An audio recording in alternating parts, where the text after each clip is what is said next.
you out. Yes, I did. Erica felt abused, abandoned by her church, and alone.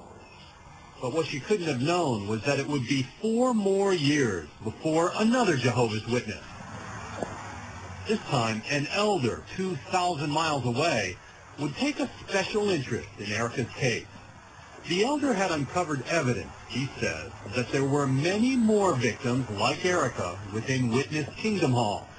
And now he, too, was about to break with the church and go outside into what witnesses believe is the realm of Satan, the outside world, to expose the church's secrets. You talking to me right now, it's like you're talking to Satan. That's correct. I'm attacking God, is what they said. In the view of the church, sitting down with us right now. Yes. Jill Bowen is a candle maker in Kentucky and a lifelong Jehovah's Witness. It all began, he says, about 2 years ago when he was filing confidential church records at the local Kingdom Hall and stumbled on this letter. It described an admission dating back to the 1980s, a molestation case that he says the church had swept under the rug. About how old was this child that was involved in this case?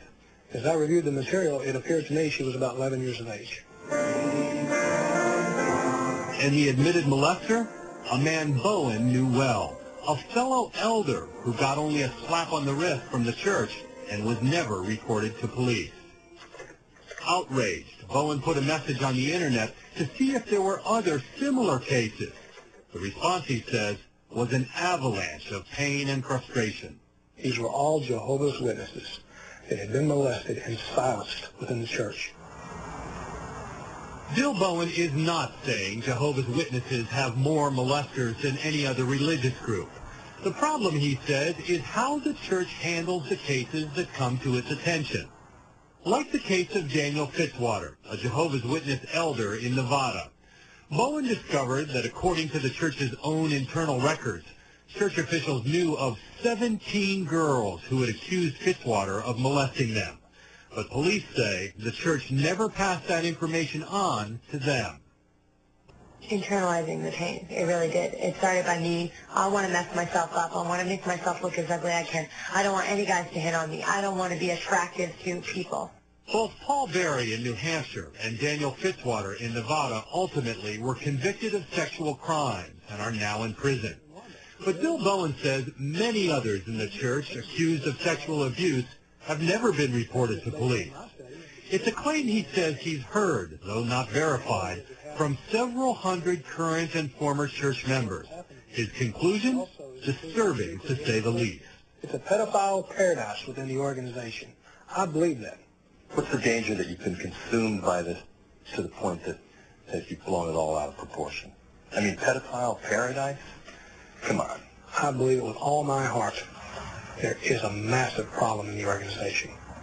But Bill Bowen is just one man in one congregation in Kentucky. This woman, Barbara Anderson, worked for a decade inside Jehovah's Witness headquarters. When Anderson saw Bowen's messages on the internet, she says she realized she had to tell him there was much more to the story, involving children in many of the 11,000 congregations across the country. I don't believe that they're safe within their church. Anderson was a researcher at the Watchtower Society in the early 1990s, when a senior official there asked her to look into the church's handling of sexual abuse cases. What she found, she says, sickened her.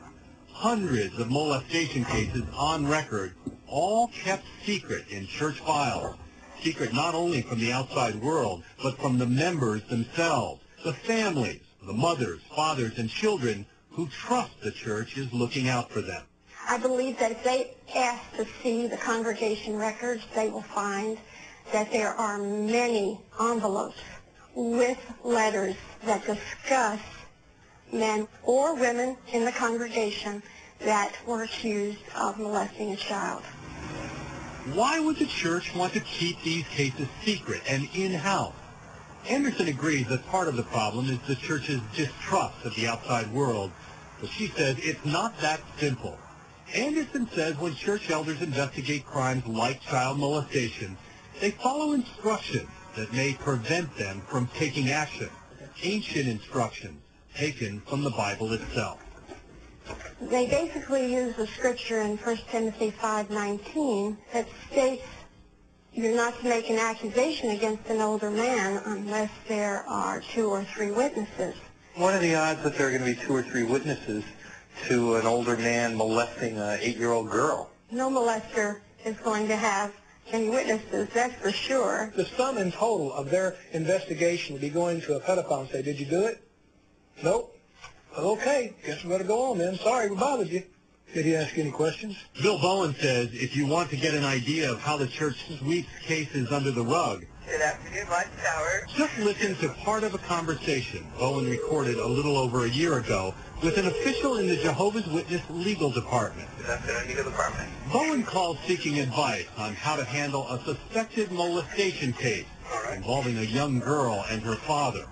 Instead of being told to report it to the police, Bowen is told to confront the suspected abuser. You just ask him again, now, is there anything to this? If he says no, then I would walk away from it. Yeah. Leave it for Jehovah. He'll bring it out. Yeah. But don't get yourself in the jam. Again, there was no insistence that this matter be brought to the authorities in the outside world.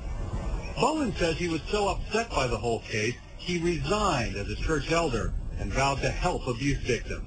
He didn't know that halfway across the country, Erica Garza was feeling the same frustration as she prepared to face her molester in court. Did any of those elders, any of the people in the church, stand up and speak on your behalf? No. Oh, you're welcome. But Erica Garza was about to find out that she wasn't really all alone.